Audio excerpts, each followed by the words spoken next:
I'd like to begin my talk by describing a scene from one of my favorite shows, Modern Family. For those of you who are unfamiliar, there are three characters: Jay, an older white man, his wife, Gloria, a middle-aged Colombian woman, and her son, Manny. In one episode, Manny comes to Gloria and says, "Mom, I think I feel sick." Gloria says, "Come here, Papi," and puts her lips on his forehead to take his temperature. Jay looks at them quizzically and says, "Oh, geez, can't you guys just go get a thermometer?" To which Gloria responds, "Do you have to be so white all the time?" Now, my rendition of this is not nearly as funny as the original episode, so I highly recommend going and watching it. But it does highlight a common occurrence in the medical field.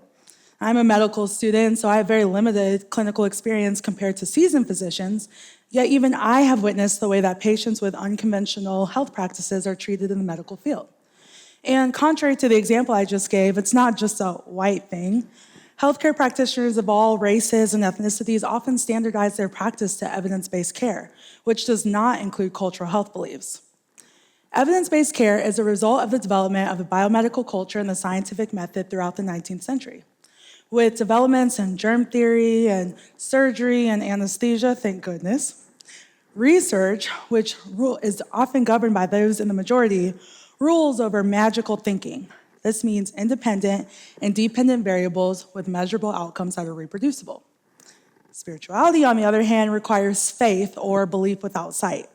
Now, this is absolutely unacceptable in the medical field, unless we're talking about the Krebs cycle, of course. Sorry for those who I just induced PTSD, for those who know. But for those patients who have those unconventional health beliefs, if those work for them, shouldn't that be the all caps for them? I certainly think so. In order to provide better care for my future patients, I wanted to know what some of these unconventional health practices were. Spirituality is especially important to me as an osteopathic medical student, as osteopathic medicine believes that a person is a unit of mind, body, and spirit. Imbalance between any of them leads to illness, and healing requires managing any sort of imbalance. Managing spiritual imbalance may look a little bit more unconventional than managing body or mind imbalance, especially for communities with strong spiritual health beliefs, such as African Americans and Mexican Americans. Research shows that African Americans have a higher belief in the curative power of prayer, which also leads to them delaying seeking treatment until problems become more serious. Psychiatric illnesses are often managed through prayer and religious approaches in Mexican American communities instead of seeking psychiatric help. However, research also shows that when properly integrated, spirituality can be very beneficial for believers. Therefore, a team and I conducted a literature review to learn what some of these spiritual health practices were. We discovered two very similar practices, conjuring and curanderismo, which were used by enslaved African Americans and Mexican Americans, respectively. In a very oversimplified explanation, conjuring is a dichotomy between harming, inflicting spiritual harm on another, and healing, overcoming this spiritual crisis with the help of a divinely gifted conjure doctor who would help the ill identify their conjurer, resolve the conflict for a complete healing. Now, this social connectedness was an essential part of conjuring, and healing rituals were often community events that would take place at the sick beds in order to mitigate the chances that somebody died alone. Slaves are very skeptical of white medicine, not only because of the brutality of slavery, but because the Bible told them that they could not be treated by man.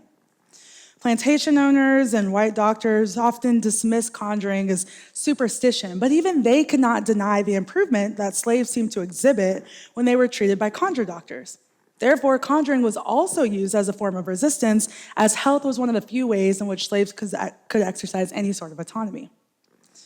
Curanderismo is a traditional Mexican folk healing practice that focuses on the treatment and prevention of illness and the management of imbalance.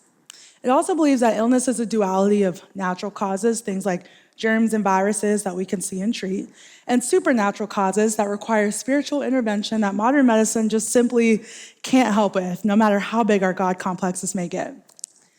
Traditional healers, known as curanderos and curanderas, are able to connect with the spiritual world in order to help the ill overcome their illnesses. Both practices or aspects of them are still in use today, and they are great for reducing the health accessibility gap that exists for both communities. Aside from doing that, African Americans and Mexican Americans often prefer these folklore treatments due to the mistrust and fear that they have in the healthcare system. This is due to a long history of racism and discrimination in medicine that has negatively affected both groups. Some notable examples include the Tuskegee syphilis experiment, where syphilis went untreated in Black prisoners, so that way scientists could study the natural course of the disease, the high maternal mortality rate in the United States, especially for Black and brown mothers, and the high poor outcomes for Black and brown patients during the COVID-19 pandemic. These are just a few examples, but what modern medicine has failed to do is meet these patients where they are and understand why they have the fears and beliefs that they do. When these patients must go seek health care, those with these very strong spiritual health beliefs are often ostracized, mocked, and dismissed. In some cases, cultural incompetency can lead to very negative and severe outcomes. There's one example of a young Hispanic boy who was sick, but his family believed that he had been overtaken by evil spirits. Therefore, the mother locked him in his bedroom and hung a pair of scissors above his head in order to cut any spirits that tried to enter him. Child Protective Services was notified, and removal of the child from the home was recommended. Fortunately, a caseworker who was familiar with Mexican folk health beliefs intervened and was able to reach a compromise. Nail the scissors above the door so that way the boy could still be protected, but he could also be seen by physicians. The mother reiterated that she just wanted what was best for her son and believed that that's what she was doing. Culturally incompetent interactions such as these can fracture patient-physician relationships, decrease health seeking, and increase the fear and mistrust that these communities have in medicine, which can further worsen the health disparities and poor outcomes that both of these communities have. Now, most of this audience is way smarter than me and not pursuing a career where you have to be in school for 25 years. But take away the science, and medicine is just like any other service-based industries.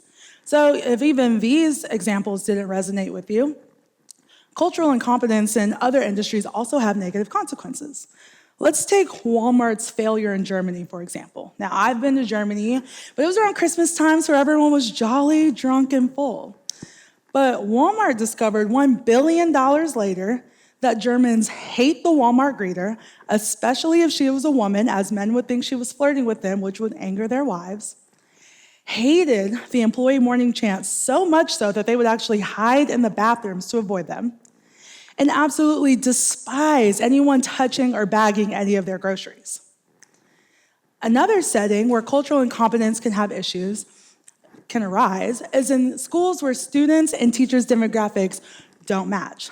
This can lead to over-disciplining of students, increased mislearning opportunities, and increased feelings of disconnectedness from learning.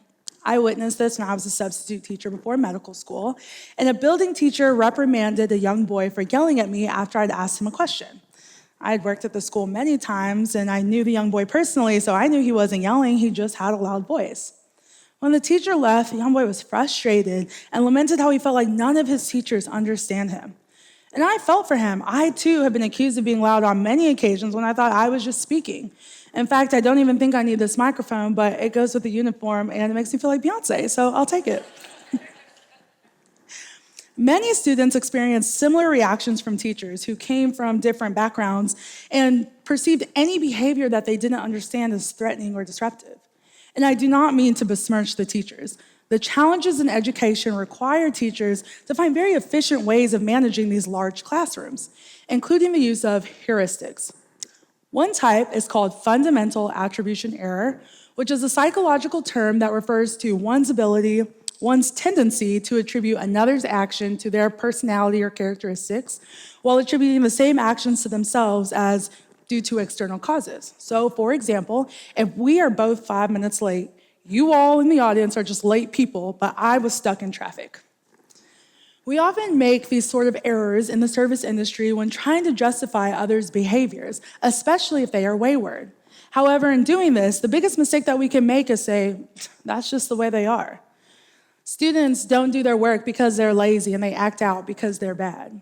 Parents aren't involved because they just don't care about how their kids do in school. We see these similar fallacies in medicine. Patients don't take their medications because they just don't care about their health. Family members and friends, don't even get me started, are just difficult and impossible to talk to. We assign these attributes without considering some of the external influences that may be causing this behavior. Most of those kids were responsible for their siblings after school, as a lot of their parents worked 2 to 3 jobs. So no, school was not a priority in the household. Taking your medication, going to healthcare visits, eating healthy, working out are expensive, time-consuming, and inaccessible to most people. So doing everything required for a healthy lifestyle is often not feasible. Family members are terrified that their loved ones are in the hospital. So yes, they're going to do a Google search and have questions and maybe even possible objections to the proposed treatment plan. Culture and religion can influence behavior as well. Language, management of death or complex medical conditions, and even differences in decision-making protocol can vary culture to culture and impact the way that clients, customers, and patients respond to questions or requests. In the examples from earlier with the little boy, the attribution error was that the mother was neglectful and the young boy was in danger, when in reality, she was just trying to protect her son and protect anyone else who was at risk of being overtaken by evil spirits. African Americans who believe in the curative power of prayer are not neglectful in their health, but are practicing what they know and what gives them hope. Our interpretation of what's right or the standard way that we do things is often the all caps in our lives. It's how we interpret situations and interact and manage others. But as we've seen from all these examples, what needs to be capitalized are the beliefs and practices of those whom we are serving. Now the question remains, how do we do this? Knowing every single cultural nuance is impossible, especially when most of them are unspoken and unrecorded.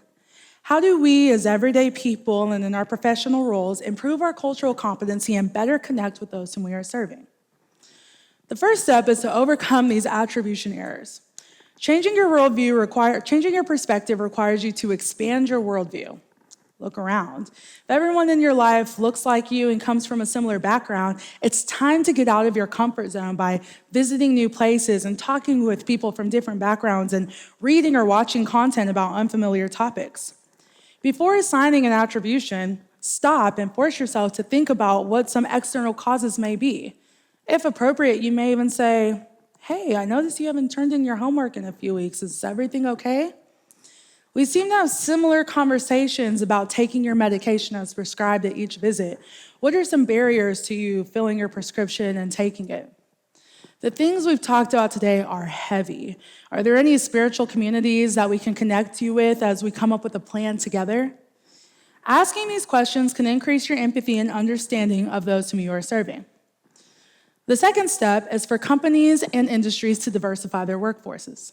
Having more teachers, doctors, nurses, marketing managers, CEOs, case managers, etc., from minority and underrepresented backgrounds can increase the number of perspectives and ideas that are in a room. This avoids situations like the Kendall Jenner Coke fiasco, where the sharing of a Coke was supposed to end protests over police brutality and civil injustices, or the student who was yelling at the substitute. The third step is to provide and require education that specifically focuses on cultural influences of respective industries. Time constraints and other factors often prevent this content from being a priority for students and admin. I learned this when I developed an implicit bias curriculum at my school to help improve communication between students, faculty, and patients. Although students felt like this material was important, many of them objected to its mandatory status because of other curricular obligations, pushing administration to make it optional. Now, this type of resistance is not unique to my institution, but one that is well documented. However, once we start viewing behavior and culture and other people factors as just as important as core content like the Krebs cycle, we begin to close the gap between those who make decisions and those who are influenced by them. This is a large topic and difficult to box into a 15-minute talk, but I hope it stimulated ideas about how you can be more aware in your everyday life. You won't be perfect and you will make mistakes. The world is just too nuanced. But by at least trying, I hope you remember that we are all people who need each other and we have more in common than we may think. Thank you so much, TEDxUTulsa, for thinking that my idea was worth sharing. Again, my name is Darian Dozier, and I'm so happy to be able to unironically say thank you for coming to my TED Talk.